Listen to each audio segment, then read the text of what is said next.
Salam, di sini saya akan membawakan materi tentang impairment dan handicap serta jenis-jenis ABK.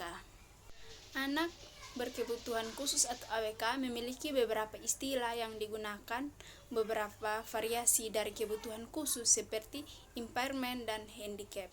Masing-masing istilah ini memiliki maknanya. Yang pertama, impairment.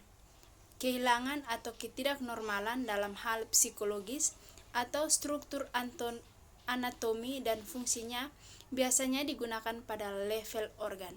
B. Handicap. Ketidakberuntungannya individu yang dihasilkan dari yang membatasi atau menghambat pemenuhan peran yang normal pada individu.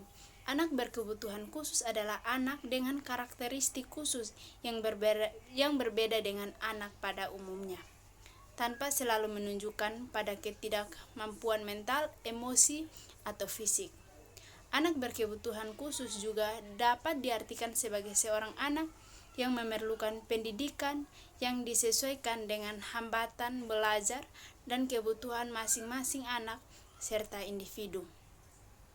Mereka secara fisik, psikologis, kognitif, atau sosial terhambat dalam mencapai tujuan kebutuhan dan potensinya serta maksimal sehingga memerlukan penanganan yang terlatih dari tenaga profesional. Yang berikut jenis-jenis ABK.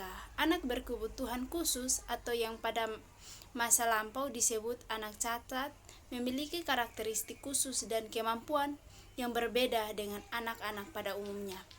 Tipe anak berkebutuhan khusus bermacam-macam, dengan penyebutan yang sesuai dengan bagian dari anak yang mengalami hambatan baik telah ada sejak lahir maupun karena kegagalan atau kecelakaan pada masa tumbuh kembangnya. Ada bermacam-macam jenis anak dengan kebutuhan khusus. Secara singkat, masing-masing jenis kelainan sebagai berikut. Yang pertama, tunanetra adalah anak yang mengalami gangguan daya penglihatannya berupa kebutaan menyeluruh atau sebagian, dan walaupun telah diberi pertolongan dengan alat-alat bantu khusus masih tetap memerlukan pelayanan khusus.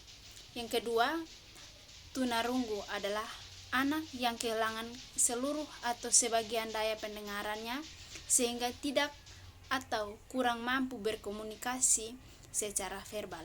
Yang ketiga, tunadaksa adalah anak yang mengalami kelainan atau cacat yang menetap pada alat gerak atau tulang sendi otot sedemikian rupa sehingga memerlukan pelayanan khusus.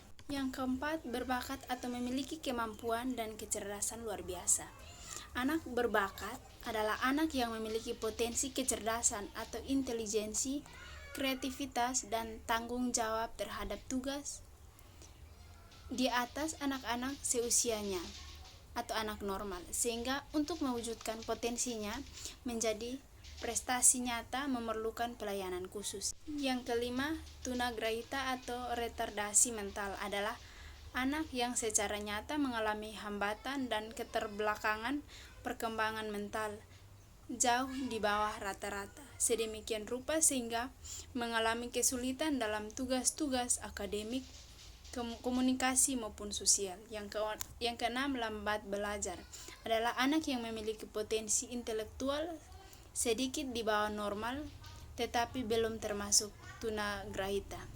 Yang ketujuh, anak yang berkesulitan belajar spesifik adalah anak yang secara nyata mengalami kesulitan dalam tugas-tugas akademik khusus, terutama dalam hal kemampuan membaca, menulis, dan berhitung. Yang kedelapan, anak yang mengalami gangguan komunikasi adalah anak yang mengalami kelainan suara, artikulasi atau pengucapan, atau kelancaran bicara yang mengakibatkan terjadinya penyimpangan bentuk bahasa, istilah bahasa atau fungsi bahasa sehingga memerlukan pelayanan pendidikan khusus. Anak yang mengalami gangguan komunikasi ini tidak selalu disebabkan karena faktor keturunan. Yang kesembilan, tunalaras adalah anak mengalami kesulitan dalam penyesuaian diri dan bertingkah laku tidak sesuai dengan norma-norma yang ada. berlaku dalam lingkungan kelompok usia maupun masyarakat pada umumnya sehingga merugikan dirinya maupun orang lain. Yang ke-10, ADHD atau GPPH atau gangguan pemusatan perhatian dan hiperaktif adalah sebuah gangguan yang muncul pada anak dan dapat berlanjut hingga dewasa dengan gejala meliputi gangguan pemusatan perhatian dan kesulitan untuk fokus, kesulitan mengontrol perilaku, dan hiperaktif.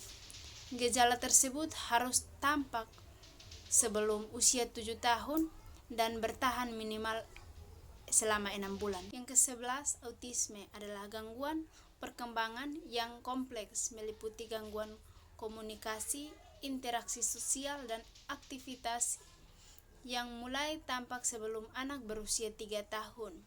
Bahkan anak yang termasuk autisme, gejalanya sudah muncul sejak lahir.